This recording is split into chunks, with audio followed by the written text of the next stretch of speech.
बड़े सिटर बैठे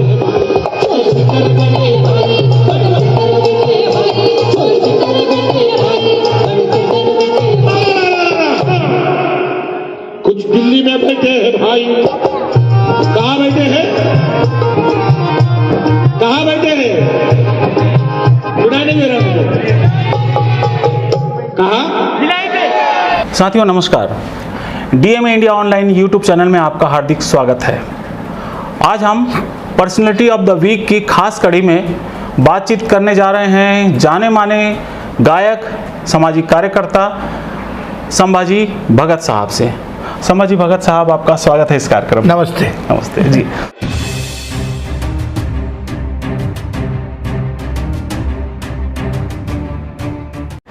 साथियों, इससे पहले कि मैं इनसे बातचीत कराऊं, मैं बताने की ज़रूरत नहीं है, वे एक स्वयं इतने फेमस कलाकार हैं कि मिशन से जुड़े हर व्यक्ति इनको जानते हैं। इनका कार्यक्रम यूट्यूब में तमाम प्लेटफॉर्म में आपको देखने के लिए मिलता है। आज हम संभाजी भगत से ही उनके बारे में और उनकी तमाम उनके कला के बारे में आज बातचीत करेंगे। तो भगत साहब, हमारा जो ये एपिसोड है, हम लोग ये जानने की कोशिश करते हैं कि जो पर्सनैलिटी है वो कहाँ के रहने वाले हैं और कहाँ उनकी शुरुआती पढ़ाई लिखाई हुई। तो मैं भी आपसे जानना चाहूँगा कि आपका जन्म कहाँ पर हुआ और शुरुआती पढ़ाई लिखाई आपकी कहाँ पर हुई? मेरा गांव जो है महाराष्ट्र में एक सातारा डिस्ट्रिक्ट है और उसमें जो जावड़ी नाम का तहसील है, उसमें एक छोटा सा गांव है महू जी। एक छोटा गांव है। वो छोटे गांव में मेरी परवरिश, मतलब मेरा जन्म भी हुआ, फिर वही बड़े पले मतलब जो प्राइमरी के एजुकेशन है जी, वो उधर ही हुआ। और उसके बाद में सेकेंडरी के एजुकेशन के लिए मैं पंचगनी नाम का एक हिल स्टेशन है वहाँ आया। वहाँ तो मेरे पिताजी और माताजी दोनों अशिक्षित है, मतलब इलिटरेट है जी, निरक्षर है और मतलब थे। और मेरी माँ खेतों में काम करती थी। तो ये एक लैंडलेस लेबर के हम बच्चे हैं और बाबा साहब के बच्चे हैं जी। तो पहले तो हमारा जो प्राइमरी का एजुकेशन गांव में हुआ, वो ज़माना काफ़ी मतलब कास्ट अनटचेबिलिटी वो एकदम क्रूड फॉर्म में भी जिंदा थी जी। तब का वक्त है। फिर पंचगनी में आए। पंचगनी में आने के बाद में हमने वहाँ 12वीं तक एजुकेशन लिया जी। और उसके बाद में हमारी ज़िंदगी का जो मतलब नया पर्व शुरू हुआ और सही मायने में हमको एक जागृति जो आई, वो जब हम बम्बई में आए और अंबेडकर कॉलेज में हमने दाखिला किया जी। और उसके बाद में हमको सिद्धार्थ विहार हॉस्टल में हमारा एडमिशन हुआ। तो उससे हमारे बहुत ज़िंदगी में बदलाव आए। अदरवाइज मेरा पूरा जो गांव का जो लाइफ था वो पूरा ऐसा ही, मतलब कुछ मालूमात कुछ नहीं थी जी। कि हम क्यों मिशन के बारे में जानकारी नहीं थी कुछ नहीं, मतलब जी। हम क्यों जी रहे हैं, हम काय को जी रहे हैं। हमारा बाबा साहब ने, मतलब थोड़ा बाबा साहब का नाम सुना था लेकिन उनके कार्य के प्रति हम जागरूक नहीं थे या हमको कुछ ज़्यादा मालूमात भी नहीं थी। तो बम्बई में जब आए और सिद्धार्थ विहार में जब हम लोग पढ़ने लगे, हॉस्टल में रहने लगे, तो वहाँ तो मतलब तभी पैंथर का जो है वो डाउनफॉल था, मतलब ख़त्म होने को आया था जी। और भारतीय दलित पैंथर की स्थापना तब ये आठवले जी है उनके नेतृत्व में हो रही थी। तब मैं हॉस्टल में आया था जी। तो ये मेरा कुल बैकग्राउंड है। मैंने ग्रेजुएशन किया, उसके बाद में मैंने टीचिंग का कोर्स किया जी। और मैं 28 साल इतिहास पढ़ाया। अच्छा। हाँ, और मैं बाल भारती करके हमारा महाराष्ट्र का पाठ्य पुस्तक मंडल होता है जी, उसका मैं संपादक था। हो। और मैंने बच्चों लोगों के रीडिंग कल्चर को अच्छा करने के लिए महाराष्ट्र में ग्रंथ महोत्सव जो शुरू किए, पूरे देश को शुरू हो गए। तो मैंने वाचन संस्कृति के लिए भी मतलब काम किया है और अभी उसका मतलब उसका रिजल्ट अब आ रहा है। मतलब 10 साल पहले, 5-10 साल पहले जो काम किया हम, उसका अभी रिजल्ट आया है और अभी ग्रंथ महोत्सव, रीडिंग कल्चर, ये सब। तो ये कुल मिलाकर मैं मतलब गाने को छोड़ के जो काम किया है वो यही है। और अलग अलग आंदोलन में हम लोग जेल में गए और तो जाना ही पड़ता, क्योंकि बाबा साहब की मूवमेंट है, उसमें जेल में जाना एक तो नॉर्मल चीज़ है, नॉर्मल है, बिल्कुल। तो वैसे हम लोग काम करते आए हैं और कुछ बहुत बड़े इंसान नहीं है। हम देहात में जाके बाबा साहब के जो विचार है वो पहले शुरुआत में गांव-गांव में जाकर वो पहुंचाने की कोशिश की हम। छोटा एक हमारा ये पतक है, बैंड नहीं, बैंड मतलब हमारा जलसा है, टीम है हमारी छोटी। तो वो जत्था के हिसाब से हमने ट्राई किया। जी साथियों, मैं बताना चाहूँगा कि बहुत सारा तरीका है बाबा साहब के विचार को, हमारे महापुरुषों के विचार को लोगों तक पहुंचाने का। आप लिखकर, बोलकर, सुनाकर, संगीत के माध्यम से आप पहुंचा सकते हैं। और एक नया तरीका, एक बिरला तरीका जो है संभाजी भगत जी ने अपनाया है, वो अपने गीतों के माध्यम से विचारों को लोगों तक पहुंचाते हैं, मराठी भाषा में भी और हिंदी भाषा में भी। तो अब मैं चाहता हूं कि आप ये बताइए कि मिशन से तो आप परिचित हो गए थे, जैसा कि आपने बताया, ये संगीत से जुड़ाव कैसे हुआ? मैं बचपन में मैं जिस गांव में था, तो आप एक 60s का जो पीरियड है, इसमें तो मतलब रेडियो तक किसके घरों में नहीं था, बहुत कम लोगों के घर में रेडियो था। और ऐसे वक्त में जो गांव में काफ़ी जो दलित तबके के जो अस्पृश्य जो लोग हैं, इनमें गाने की परंपरा है बहुत पहले से। बिल्कुल। तो हमारे उधर तो वो परंपरा थी। दूसरे ये जो घुमंतू कलाकार जो है गांव में आते थे बहुत बड़े पैमाने पे। मतलब महाराष्ट्र में जो है वो गोंधड़ी है, भराड़ी है, ये मरियाई का पोतराज है, ये सारे लोग जो है बाहर से आते थे। और सच मायने में मैंने अभी तो दुनिया का बहुत म्यूज़िक सुना मैंने। ज़्यादा ये करना नहीं चाहिए, लेकिन असल सुरेल गाने वाले और दिल को छूने वाले जो लोग हैं, तो वही लोग मुझे आज भी मैं काफ़ी लोगों को सुना है। मतलब भीमसेन जोशी से लेके माइकल जैक्सन तक जी, और पॉल रॉबसन तक सब ऐसा सब सुना है। लेकिन वो जो दिल को छूने वाली आवाज़, दिल को पकड़ने वाली आवाज़ जो हमारे गांव में मातंग समाज के जो लोग गाते थे, या जो वो भी गाने वाले जो पोतराज है, गोंधड़ी है, ये गाने वाले लोग तो बहुत ही सुरेल थे। मतलब जी, तो उससे हमको बचपन में बहुत प्यार था। तो हम तो उसको देखने के लिए और हमको सुनने के लिए बहुत दौड़ते थे। और उसके बाद में मैं हाई स्कूल में आया, तो फिर मैं गाना शुरू किया। ये जो गैदरिंग्स होते हैं, तो गैदरिंग में गाना, एनुअल फंक्शन वगैरह, एनुअल फंक्शन में, तो उससे मुझे मालूम पड़ा कि गाना हम गा सकते हैं। और उसके बाद में मतलब हमको ये मालूम पड़ा कि गाने में ताकत है। तो वॉइस में ताकत है, म्यूज़िक में ताकत है। कैसा मालूम पड़ा कि हम पहाड़ी इलाके में है वो हाई स्कूल हमारा, तो हम नीचे से चल के जाते थे। तो शनिवार के दिन वो मॉर्निंग में जो होता है वो 7:15 बजे का स्कूल होता था। कितना भी जल्दी उठे और चल के जाए तो वो पहुंचने का तो मुश्किल था। और हमारे पीटी मास्टर जो थे, पीटी के सर थे, वो बहुत खतरनाक आदमी था, बहुत मारता था। और एक एनुअल फंक्शन में मैंने उसके खिलाफ में गाना लिखा और वो ताली वाली बजा ये। लेकिन इसका असर ऐसा हुआ कि प्रिंसिपल जो थे उनको पता ही नहीं था कि ये बच्चे क्या से थे। तो प्रिंसिपल ने खुद वो गाना सुना, मेरे को तो वंस मोर मिला। सो पूरे टीचर लोगों का तो एकदम मुंह देखने लायक हो गया, चेहरा उतर गया। लेकिन प्रिंसिपल बड़ा अच्छा इंसान था, तो उन्होंने फिर नेक्स्ट इससे बोल दिया कि ये जो शनिवार को जो पिटाई होती है वो बंद हो जाएगी।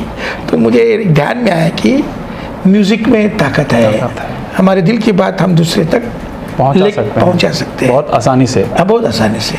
तो फिर बम्बई में आने के बाद में तो मिशन में आए, तो नामांतर मूवमेंट चालू था, दलित पैंथर का मूवमेंट चालू था, उससे हम बहुत प्रभावित रहे। तो कविता भी लिखना शुरू किया था मैंने, लेकिन ऐसा हुआ वाकया कि मैं बहुत अच्छी कविता लिखता था, ऐसा हमारे दोस्तों का कहना था। लेकिन जब मेरे माँ को हमारे कविता सुनाई तो उसको कुछ भी समझ में नहीं आया। मैं बोला जो अपने माँ को समझ में नहीं आता है वो लिखने का कोई मतलब नहीं है। तो फिर गाने के ऊपर ध्यान दिया। फिर म्यूज़िक जो है मेरे लिए जरिया नहीं है, मेरे जीने का एक वो क्या बोले मकसद है। तो पैशन है। तो अब मेरे जो लोग हैं हजारों साल से मौखिक परंपरा में हैं, हजारों साल से हमारा पूरा मतलब जो मानव समूह है, जो अस्पृश्य मानव समूह है, इनको पूरा का पूरा लिखना पढ़ना ये सब बैन किया, दूर रखा था इनको। हाँ, तो उनका पूरा मौखिक परंपरा है। तो मौखिक परंपरा का होने की वजह से, और वही लोग गुलाम है इस देश में, तो उनके पास में लिखित चीज़ें भी जानी चाहिए। मैं ऐसा नहीं बोल रहा कि नहीं जानी चाहिए, लेकिन उसका जरिया जो है वो मौखिक परंपरा से रहे, ज़्यादा वो असरकारक है, ज़्यादा असरदार रहेगा। इसके लिए हमने ये अम्बेडकरी जलसा जो है ये बाबा साहब के वक्त में बहुत हमारे पुरखों ने बहुत अच्छे तरह से उसका काम किया था, क्योंकि बाबा साहब तो जब कोई भी एक आंदोलन शुरू करते तो बात करते लोगों से, मीटिंगें करते।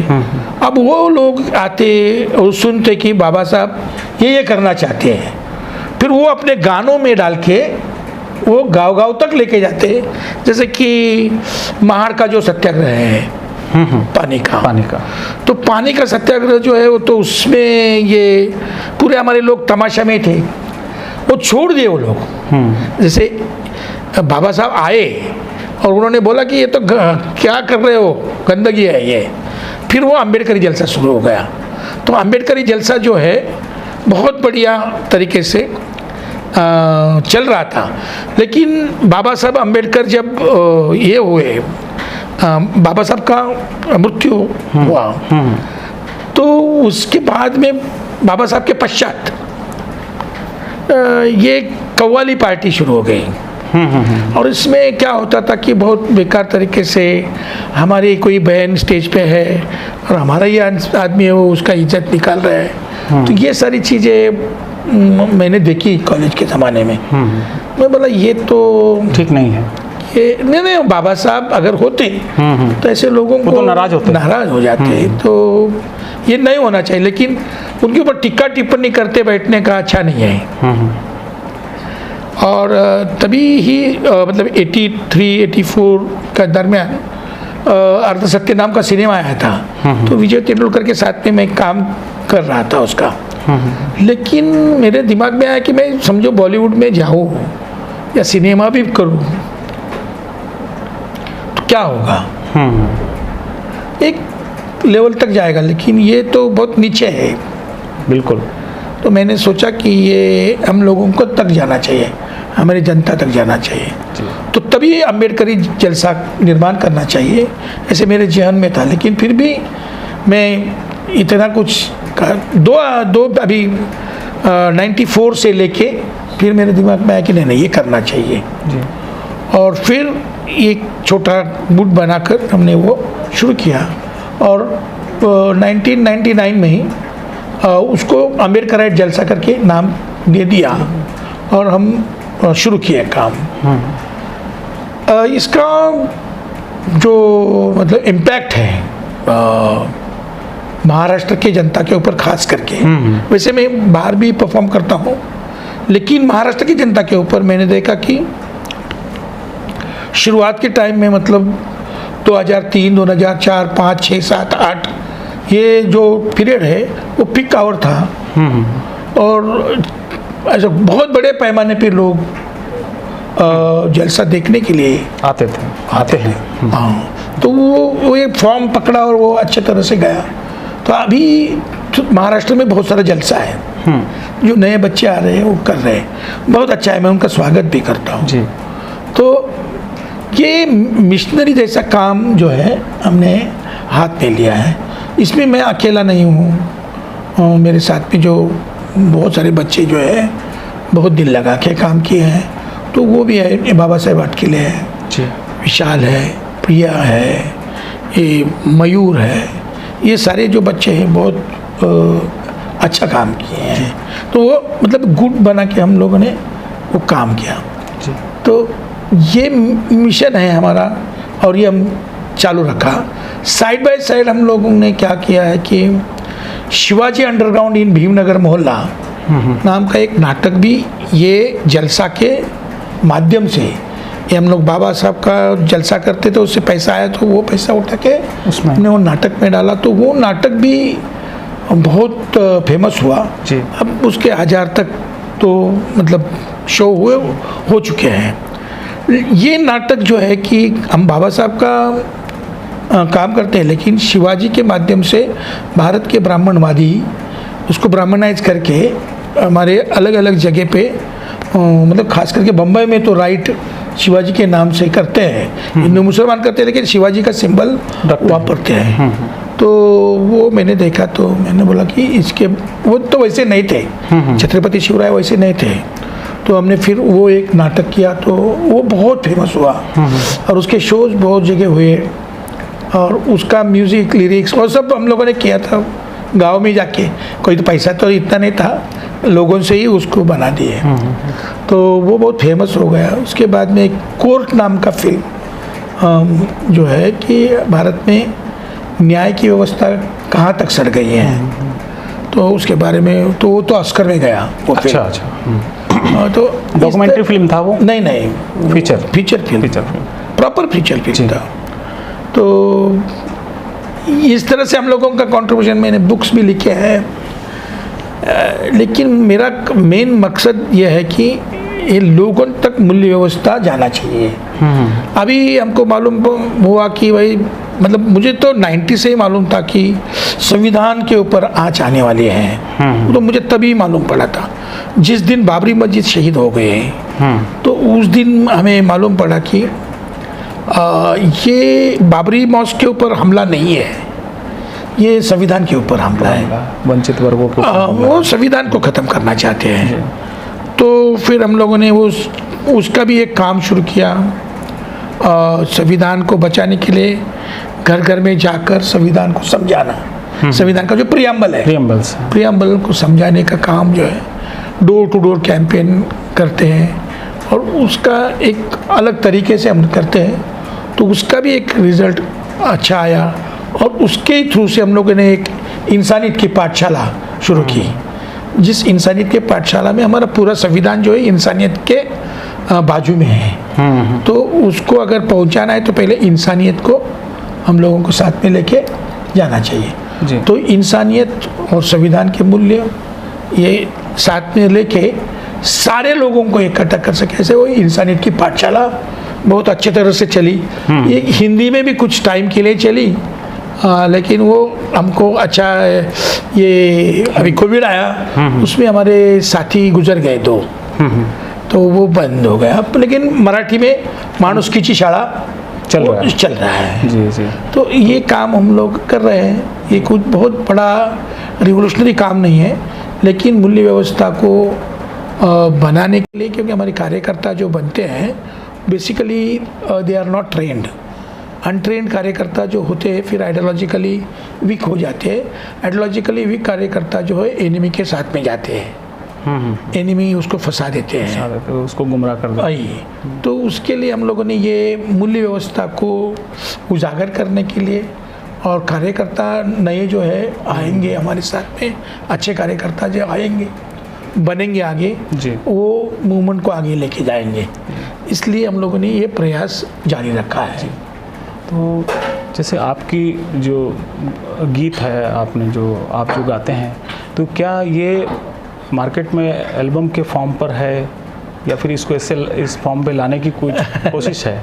2-3 एल्बम निकाले हैं जी लेकिन हम लोगों ने वीडियो एल्बम मतलब अभी जो परफॉर्म करते हैं जी। वही मामले में हम थोड़ा हमारा कमियां है क्योंकि हम गांव से आते हैं, हमारा दिमाग वही पुराना है, तो हम ये नए मार्केट को समझते असल में मैं ये बात इसीलिए कर रहा हूँ क्योंकि एल्बम के माध्यम से 2 चीज़ें होती है। एक तो ये है कि एक मनी भी अर्न होती है उससे, बराबर है, और दूसरा ये है कि वो एक डॉक्यूमेंटेशन जैसा भी हो जाता है। वो मेन डॉक्यूमेंटेशन है जी। तो हमको वो क्या हम थोड़ा पुराना दिमाग जो हमारा है हम खुद का टीका करते हैं, विमर्श करते हैं, हम विमर्श करते हैं जी। तो हमारा पुराना दिमाग की वजह से हम लोगों ने ट्राई किया बहुत मतलब वो 90 में ही शुरू करना चाहिए था लेकिन बहुत देर हुई और फिर बाद में हम लोगों ने एक वॉरबीट नाम का सभी कलाकार को लेके एक वॉरबीट नाम का शुरू किया। हाँ। और मुझे तो कोई पर्सनली कुछ चीज़ करना नहीं था। आज भी मुझे लगता है कि मैं पर्सनली कुछ ये मार्केट में मेरे को नहीं जाने का है क्योंकि मार्केट को मैं जानता हूँ, मार्केट ख़त्म कर देता है, लेकिन नए तरीके से मार्केट को टैकल करने के भी तरीके हम लोगों को ढूंढने चाहिए। तो वो वॉरबीट हम लोगों ने ये किया तो मेरी फटाफट लोग अपना अपना खुद का यूट्यूब चैनल निकाल के बाजू में हो गए, तो मैं अकेला बच गया, मैं बोला क्या करूँ। तो ये मार्केट ने बहुत मुझे मतलब मेरा लेसन लिया जी। अच्छा लेसन पढ़ाया, तो मैं सबको लेके जाना चाहता था क्योंकि मेरा दिमाग ही ऐसा है कि भाई सबको लेके चलो। ये तो बहुत अच्छी बात है कि आप बाबा साहब का भी कहना था कि विचार जो है वो सामने रहे, व्यक्तिवाद को वो खतरनाक मानते थे। तो हम वही सोचा कि उसको आप लेकर के चल रहे हैं, सबको साथ में लेके चलेंगे जी। लेकिन वो हर एक आदमी ने अपना अपना खुद का झोपड़ा बनाया, तो अभी उसका कुछ कर नहीं सकते हैं। तो अभी तक क्या हुआ कि मैं परफॉर्म किया और कुछ किसने भी डाला है वो जो मतलब एक चैनल नहीं कई चैनल वो अपने लेके जाते हैं, अपने चैनल पे डाल देते हैं। अब मैं कोई ऑब्जेक्शन नहीं लेता क्योंकि वो पब्लिक का है तो वो लोग लाखों रुपए कमा रहे हैं। आप लोग मुझे बोल रहे हैं कि भाई अरे तुम खुद क्यों नहीं कमाते, तो बोले हमको नहीं जमता है ये। तो अभी ये बच्चे लोग हैं प्रयास करेंगे और लोक शायर नाम का एक यूट्यूब चैनल मतलब 2-3 महीने में लॉन्च होने की शक्यता है जी। तो ये तो मैं तो नहीं जानता हूँ कि उसका क्या टेक्निक है, ये बच्चे लोग सब जानते हैं, वो बच्चे लोग करेंगे। मैं लिखने का म्यूजिक करने का काम करूँगा, गाएंगे वही जी। तो नया पीढ़ी को डेवलप करने का काम किया है, नया ब्रीड आया है, लेकिन टेक्नोलॉजी 90 से ही इस्तेमाल करना चाहिए था, वो नहीं किया, वो नहीं कर पाए। चलिए कोई बात नहीं, वो हमारी गलती है, वो गलतियों को जब सुधार तभी तो सवेरा है, लेट हो गया कोई बात नहीं। और आपको तो हम लोग सुनते रहते हैं, जैसा कि मैंने शुरू में भी बताया कि YouTube पे काफ़ी प्रोग्राम आपके मिलते हैं, अलग अलग लोगों ने डाले हैं, कुछ कर नहीं सकते। क्या कोई अपनी पसंदीदा कोई नज़्म आप गुनगुनाना चाहेंगे अगर आपको लगता है कि इजी आप कर सकते हैं तो? अब ये गाना जो है जैसे RSS और उनके जो संगठन हैं अलग अलग पॉलिटिकल ऑर्गेनाइजेशंस बाकी ऑर्गेनाइजेशन, वो लोग फ्यूचर में क्या कर सकते हैं करके मुझे 94 में ही मालूम पड़ा था, तो तभी लिखा हुआ ये गाना है। अच्छा, आज भी प्रासंगिक है क्योंकि वो बदला नहीं, ये बदलना चाहिए। तो रोज मेरे को ये गाना गाना पड़ रहा है। ये हिटलर के साथी जनाजों के बाराती, ये हिटलर के साथी जनाजों के बाराती, पूछते नहीं इंसान को कौन है तू, पूछते हैं धर्म और जाति। और इनकी सूरत को पहचानो भाई, इनसे संभल के रहना रे भाई, गलती करोगे आहे भरोगे, जालिम का जमाना जहरीला भाई।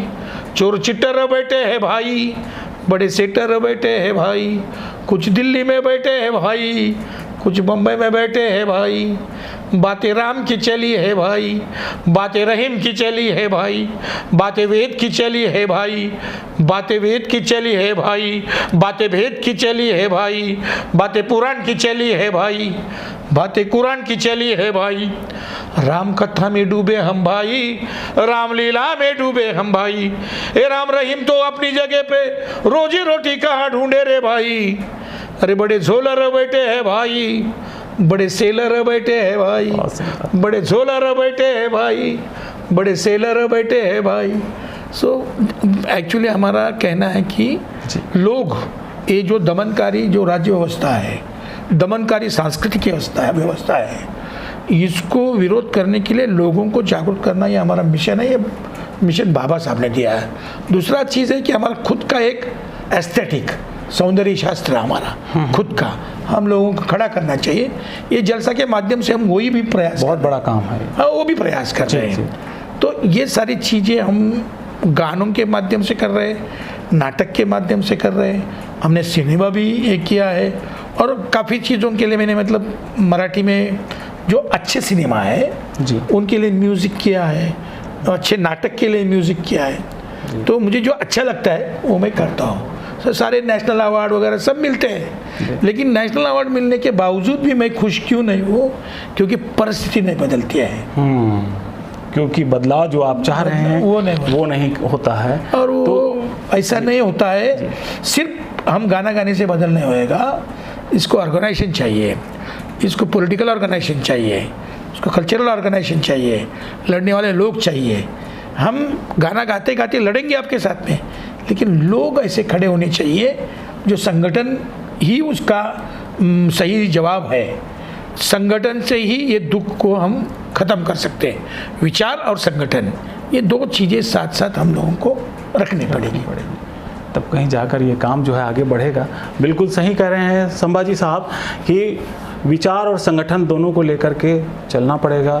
और जो माध्यम इन्होंने चुना है लोगों तक पहुंचने का, अपने विचारों को पहुंचाने का, तो आप जो किताब अगर आप पढ़ते हैं तो उसकी निचोड़ को आपको समझने के लिए पूरी किताब पढ़नी पड़ती है। लेकिन अगर आप बहुत शॉर्ट शब्दों में उसको आप जानना समझना है तो संगीत उसके लिए एक बहुत बड़ा और बहुत ही आसान प्लेटफॉर्म है। कम पढ़ा लिखा व्यक्ति भी उस चीज़ को बहुत आसानी से समझ जाता है। तो संभाजी भगत साहब, आपका बहुत बहुत धन्यवाद। आपने एक बहुमूल्य समय दिया हमारे इस चैनल में बातचीत करने के लिए, हमसे बातचीत करने के लिए। और भविष्य में भी जब कभी आपसे मुलाकात होगी तो आपसे ज़रूर बातचीत करेंगे। बस मैं ये चाहता हूँ कि जाते समय वो ऐसे कलाकार जो कि इस तरह से काम कर रहे हैं मिशन को लेकर के, यहाँ छत्तीसगढ़ में भी छत्तीसगढ़ी भाषा को लेकर के काम कर रहे हैं, उनके लिए अगर कोई आपका संदेश हो तो आप दे तो मुझे काफ़ी खुशी। सारे जो ज़मीन से जुड़े हुए कलाकार हैं, जो गरीब है, पीड़ित है, ये सारे कलाकारों को मैं हाथ जोड़ के मतलब निवेदन करता हूँ कि ये देश पूरा नंगा भूखा करके छोड़ने वाली ये राज्य व्यवस्था है और इसमें कुछ आवाज़ करे तो जेल में डालते हैं। महाराष्ट्र में भी हमारे बच्चे जेल में हैं। तो ये इमरजेंसी, डायरेक्ट इमरजेंसी होती तो उसके खिलाफ में बात तो होती, ये इनडायरेक्ट इमरजेंसी है। लेकिन हमारे अभिव्यक्ति के स्वातंत्र्य को, हमारे संविधान को और बाबा साहब के विचार को जिंदा रखने के लिए हम लोगों को, हमारा वो फर्ज है। ये संकटग्रस्त स्थिति में ही हमारा फर्ज है, हम लड़ेंगे। साथ ही हम ये ब्राह्मणवादियों से और ये जो साम्राज्यवादी जो ताकतें हैं, भांडवलशाही की ताकतें हैं, उनके खिलाफ में लड़ने के लिए तैयार रहना चाहिए। जय भीम। बिल्कुल, जो व्यवस्था है उससे लड़ने के लिए तैयार रहेंगे। जय भीम एक बार फिर। और साथियों, संभाजी भगत साहब को धन्यवाद के साथ साथ मैं आप सबका भी धन्यवाद करता हूं कि आपने इस वीडियो को ध्यान से देखा।